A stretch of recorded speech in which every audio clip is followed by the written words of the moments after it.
दोस्तों आप सब कैसे हो। आशा करती हूँ आप सब अच्छे हो, मस्त हो, लाइफ को अच्छे से एंजॉय कर रहे हो। आज की हमारी स्टोरी है सुपर लेडी अनिका की। वीडियो पसंद आ रही है तो दोस्तों के साथ शेयर करें, लाइक करें, कमेंट करें। अगर चैनल पर पहली बार आए तो चैनल को सब्सक्राइब करके बेल आइकन की घंटी जरूर दबाना। और आगे क्या आने वाला है तो प्लीज़ आप कमेंट करके भी जरूर बताना। थैंक यू फ्रेंड्स, बिना किसी देरी के वीडियो स्टार्ट करते हैं।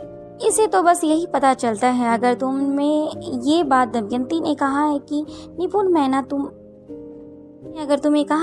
मीना तुम्हारी बहन है तो वो कहीं ना कहीं राजीव अंकल और दमयंती की ही बेटी है, इस नाते ही वह तुम्हारी बहन हुई। अब अनिका शांत हो जाती है क्योंकि स्टार्टिंग से ही अनिका को ये सब लग रहा था। अब अनिका चुप हो जाती है और रोहित अनिका की तरफ देखने लग जाता है। अनिका कहती है रोहित से, हाँ मिस्टर मारवा, आप सही कह रहे हो। रोहित अनिका से कहता है, हाँ अनिका, ये कुछ ऐसा ही मसला मुझे लग रहा है।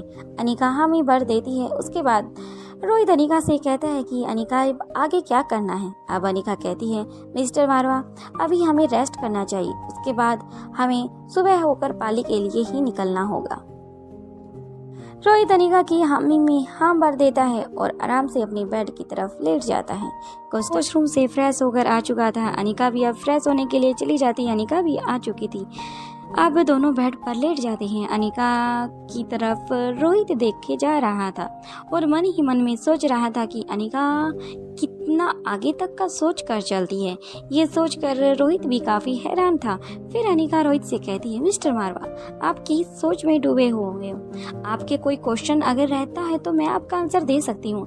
अब रोहित के फेस पर एक प्यारी सी स्माइल आ जाती है जिसे देखकर अनिका भी हंसने लग जाती है। उसके बाद अनिका अपनी आंखें बंद कर लेती है। रोहित से कहती है कि गुड नाइट मिस्टर मारवा, मुझे नींद आ गई है क्योंकि मैं काफी थक चुकी हूँ। अब रोहित कहता है, हाँ अनिका, तुम सो जाओ। और अनिका सोने की एक्टिंग करने लग जाती है क्योंकि वो वेट कर रही थी कि कब रोहित सोएगा और वो यहाँ से जाएगी।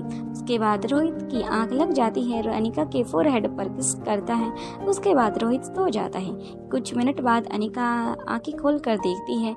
रोहित को थोड़ा सा टच करके देखती है, लेकिन रोहित था कि वो आराम से आज सो चुका था, इसलिए अनिका पार्किंग एरिया की तरफ अपने कदम बढ़ा देती है क्योंकि अनिका को उसकी माँ ने रोहित को यहाँ तक लाने के लिए विजिबल जो गाड़ी दी थी वो वहाँ पर अनिका ने छुपा कर रखी हुई थी क्योंकि अनिका को अपनी माँ से बात करनी थी और उसे अब ज़्यादा वेट नहीं हो रहा था। वह जल्द से जल्द गाड़ी को सोल्व करना चाहती थी, इसलिए वह उस गाड़ी के पास आ जाती है क्योंकि उसकी माँ ने लेटर में लिखा था, मैं तुम्हें बहुत जल्द मैसेज करूंगी। लेकिन अनिका से कि इस बारे में अभी वेट नहीं हो रहा था क्योंकि अनिका को नहीं पता था कि अब स्वाति मल्होत्रा उसे कब बुलाएगी। वह जल्द से जल्द अपनी माँ से मिलना चाहती थी, इसलिए वह गाड़ी के पास आ जाती है जो कि स्वाति मल्होत्रा ने अनिका को गाड़ी दी थी। उसमें हर तरह की टेक्नोलॉजी शामिल थी जिसके जरिए वह स्वाति मल्होत्रा से आराम से कांटेक्ट कर सकती थी।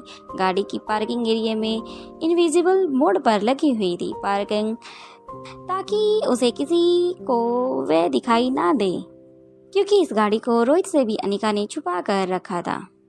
क्योंकि अनिका अगर रोहित को एक गाड़ी बताती, रोहित उस पर क्वेश्चन करता और उस क्वेश्चन का आंसर शायद अनिका के पास नहीं होता क्योंकि रोहित को अभी तक अनिका ने नहीं बताया था कि उसकी माँ यानी कि स्वाति मल्होत्रा जिंदा है। अनिका जैसे ही अपने कमरे से बाहर निकलती है वैसे ही उसने जितने भी वहाँ के सीसीटीवी फुटेज थे पार्किंग एरिया के सभी को हैक कर लिया था क्योंकि अनिका को पता था अगर रोहित उठेगा उसे अनिका नहीं मिलेगी तो वह सीसीटीवी कैमरे को जरूर चेक करेगा। इसलिए अनिका ने उससे पहले ही हैक कर लिया था ताकि उस गाड़ी का राज ही रहे। अब अनिका गाड़ी को इनविजिबल मोड से हटाकर नॉर्मल मोड में ले आती है। अनिका अब गाड़ी के थ्रू अपनी माँ को एक मैसेज भेज देती है। इधर स्वाति मल्होत्रा के किले में स्वाति मल्होत्रा अपने किले में अपने रिसर्च रूम में काम कर रही थी। तभी स्वाति को अपने पीसी पर एक नोटिफिकेशन आता है। नोटिफिकेशन मिलते ही स्वाति मल्होत्रा समझ जाती है कि ये मैसेज अनिका ने ही भेजा होगा क्योंकि अनिका ही स्वाति के मैसेज भेज सकती है। स्वाति जब उस मैसेज को खोल कर देखती है तो उसके चेहरे पर एक प्यारी सी स्माइल आ जाती है। मैसेज में लिखा था, आई होप मॉम आप मुझे समझ सकती हो और मैं आपसे मिलना चाहती हूँ। और मैंने आपके मैसेज का वेट नहीं किया क्योंकि ये चीज़ मुझसे इंतज़ार नहीं हो रहा था, इसलिए मैंने आपको ही पहले मैसेज सेंड कर दिया है।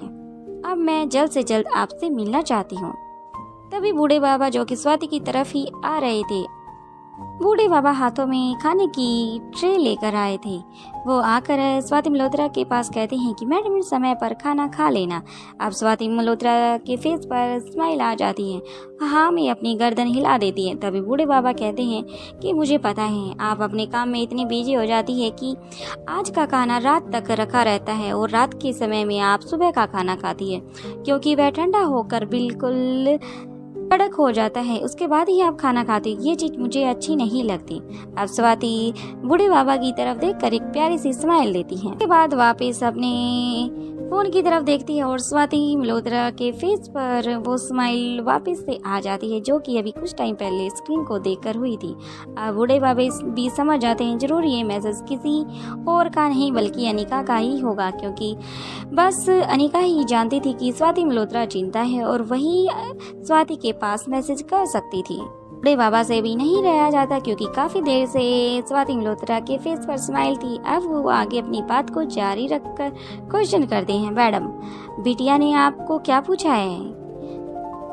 अब स्वाति मल्होत्रा कुछ टाइम तक खामोश रहती है और फिर खामोशी को तोड़ते हुए कहती है, बूढ़े बाबा समझ जाते हैं कि आज भी उसको कोई भी जवाब नहीं मिलने वाला।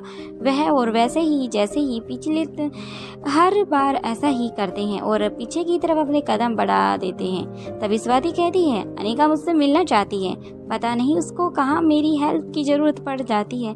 इतना कहकर वह हंसने लग जाती है। अब वह बूढ़े बाबा को कहती है कि अक्सर तो मैं उसके बिना कहे उसकी हेल्प कर देती हूँ, लेकिन फिर भी उसे अपनी माँ की हेल्प की बड़ी ज़रूरत पड़ जाती है। अब बूढ़े बाबा कहते हैं कि ठीक है ना मैडम, क्योंकि अनिका मैडम आपको इतना मानती है, ऊपर से वो आप ही कहती हो कि वो आपसे ज़्यादा तेज है और बलशाली है, लेकिन आप उसके मुकाबले कम हो, लेकिन फिर भी उसे अपनी माँ की ज़रूरत पड़ती है, क्योंकि हर बच्चे को हर किसी ना किसी टाइम अपनी माँ की ज़रूर हेल्प की ज़रूरत पड़ती है, क्योंकि बच्चे कितने भी बड़े हो जाएं लेकिन माँ बाप के आगे बिल्कुल वही छोटे बच्चे होते हैं। ये बात सुनकर स्वाति मल्होत्रा फिर से एक बूढ़े बाबा को एक स्माइल देती है। फिर अनिका के लिए एक मैसेज टाइप करती है जिसमें उसने अनिका को कहा था मिलना था, कब मिलना था, यह कहाँ मिलना था, जो मिलना था, कब मिलना था, सारी डिटेल वह सेंड कर देती है। अनिका ने मैसेज भेजे हुए काफ़ी टाइम हो गया था लेकिन उसे कोई भी रिप्लाई नहीं मिला था, इसलिए अनिका वहीं पर कुछ टाइम के लिए खड़ी हो जाती है। और अचानक से एक गाड़ी की डैशबोर्ड पर कुछ नोटिफिकेशन आने की वॉइस होती है। अनिका समझ जाती है कि इसकी माँ का रिप्लाई आए। वह झट से मैसेज को खोलती है जिससे मिलने का टाइम और लोकेशन। अब अनिका की कार से बाहर आ जाती है, कार को फिर से इनविजिबल कर देती है ताकि किसी को इसके ऊपर शक ना हो और किसी को इसके बारे में भनक तक ना लगे। अनिका फिर से सीसीटीवी कैमरे को स्टार्ट कर देती है। जब अनिका यहाँ तक आई थी तब टाइम की भी रिकॉर्डिंग डिलीट कर दी थी। अनिका जैसे ही पार्किंग एरिया से निकल तभी अनिका की नज़र वहाँ खड़ी आयशा मारवा पर चली जाती है जो कि नौकरों को कुछ समझा रही थी। अनिका आयशा मारवा के पास जाती है और पूछती है, माँ आप यहाँ इस टाइम? अनिका की अचानक से वहाँ देखकर आयशा मारवा घबरा जाती है और हड़बड़ी में नौकरों को वहाँ से जाने के लिए इशारा करती है, क्योंकि आयशा मारवा बिल्कुल भी नहीं चाहती थी कि वह अनिका भी आयशा मारवा को काफ़ी देखकर काफ़ी हैरान भी होती है, लेकिन वह आयशा मारवा के पास ना जाकर सीधा अपने रूम की तरफ कदम बढ़ा देती है, क्योंकि अनिका खुद आयशा मारवा के क्वेश्चन से बचना चाहती थी। इसलिए वह अपने रूम में वापस चली जाती है, पर लेट जाती है और चादर से अपने आप को रोहित को कवर करके रोहित को अब की तरफ अपना हाथ करती है और अपना फेस भी रोहित की तरफ करती है। उसके बाद अनिका रोहित के लिप्स पर एक किस करती है। उसके बाद रोहित को हक करके अनिका सो जाती है। बाकी का नेक्स्ट एपिसोड में देखते हैं। वीडियो पसंद आ रही है तो ज़्यादा से ज़्यादा शेयर करें, लाइक करें, कमेंट करें।